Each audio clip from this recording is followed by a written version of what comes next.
Paint പണിയാ? അത് അങ്ങനെ ഒരു മുതലാണ് സാറേ. അവന്റെ എല്ലാ കാര്യങ്ങളും ഭയങ്കര വെറൈറ്റിയാ. അവനെ ഈ നൊസ്റ്റാൾജിയുടെ അസുഖമാണ്.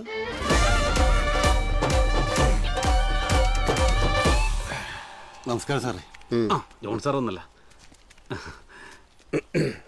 ദേവന്നടാ ജങ്കാറ്.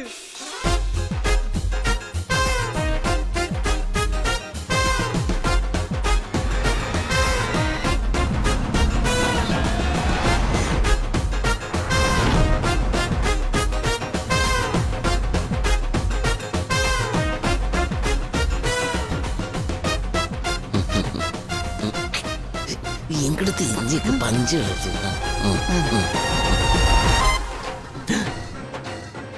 കുമ്പാരി സംഗതി സംഘകാരമായെന്നാ തോന്നണട്ടാ. എന്റെ അപ്പനല്ല നിക്കണ്.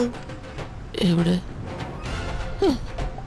എന്റെ അപ്പന്റെ അണ്ണാക്കി കയറി കൊടുക്കണം ഭേദം. വില സിംഹത്തിന് വായി കയറി പെപ്സി കണ്ടിട്ട് പല്ല് വെപ്പിക്കണാണ്. നമുക്ക് അക്കരെ കിട്ടാല.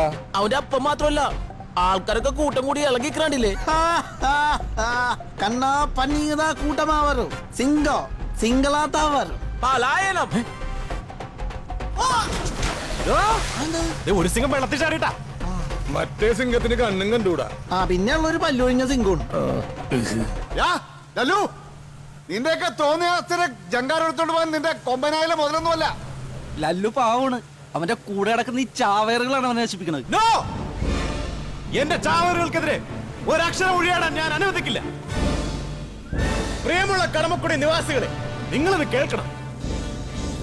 ഇന്നത്തെ കൊടുങ്കാറ്റിലും പേമാരിലും പെട്ട് കെട്ടഴിഞ്ഞ പട്ടം പോലെ വേളക്കോതാട് കടമക്കുടി ചാലയം തുരുത്ത് വഴി വല്ലാർപാടം കണ്ടെയ്നർ ടെർമിനൽ വരെ ഒഴുകിപ്പോയ ഈ നാടിന്റെ ഏകാശ്രയമായി ഈ ജങ്കാർ സ്വന്തം ജീവനും കൂട്ടുകാരുടെ ജീവനും മുത്തൂർ ഫൈനാൻസിൽ പണയം വെച്ച് ആ മലവെള്ളപ്പാച്ചലിന് കുത്തൊഴുക്കലും ഉസൈൻ ബോൾട്ടിനെ പോലെ നീന്തിക്കയറി ജങ്കാറിന് പിടിച്ചുകെട്ടി ഒരു കപ്പിത്താന്റെ കൈവഴക്കത്തോടെ കാറ്റിലും മഴയിലും ആലഞ്ഞൂലഞ്ഞ് ഒഴുകി ഒഴുകി അതിസാഹസികമായി കരക്കടുപ്പിച്ച ഈ ലല്ലും എന്റെ ചാവേറുകളും തെറ്റുകാരാണോ?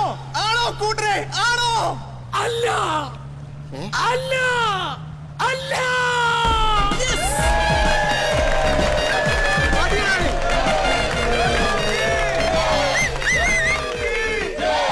കിഴങ്ങുഴികളെ, എന്തോ നിനക്കൊക്കെ പ്രാന്താടാ. നിന്നെയൊക്കെ പുഴുങ്ങാടാവൻ. അമ്മേ, എടാ നിന്നാണോ പോണ? ഡാഡി എനിക്കൊരു ക്രെഡിറ്റ് കാർഡ് തന്നു. മമ്മി കാര്യമായിട്ടൊരു ഗിഫ്റ്റും ഇങ്ങനെ മാത്രം തരുന്നില്ലേ? നിനക്കിപ്പോ ഞാൻ പമ്പരം ഇത് വേണ്ട. ആ, ഇത് കൊള്ളാം. എന്നാ ഇതിരിക്കട്ടെ. ഇതെന്താണിത്? വിസിലാ? ഒരു പട്ടാളക്കാരനെ കയ്യിൽ നിന്ന് കരഞ്ഞ് കാല് പിടിച്ച് മേടിച്ചാണ്. നിന്റെ ഈ ഉണക്ക വിസിലും കൊണ്ട് അവൻ ഗൂർക്ക പണിക്കല്ല പോകുന്നത് ബാംഗ്ലൂരിൽ. പോട്ടെ അമ്മേ. ഇത്ര വിഷമിച്ചെന്തിനാ ഇവനെ ബാംഗ്ലൂർക്കൊക്കെ പണിക്കയക്കണേ? ഞാൻ ഇവനോട് അപ്പോഴേ പറഞ്ഞാണ് പാഞ്ചിക്കുട്ടിനോട് പെയിന്റ് പണിക്ക് വരാൻ. വിഷമിക്കല്ലടോ. ടാറ്റാ.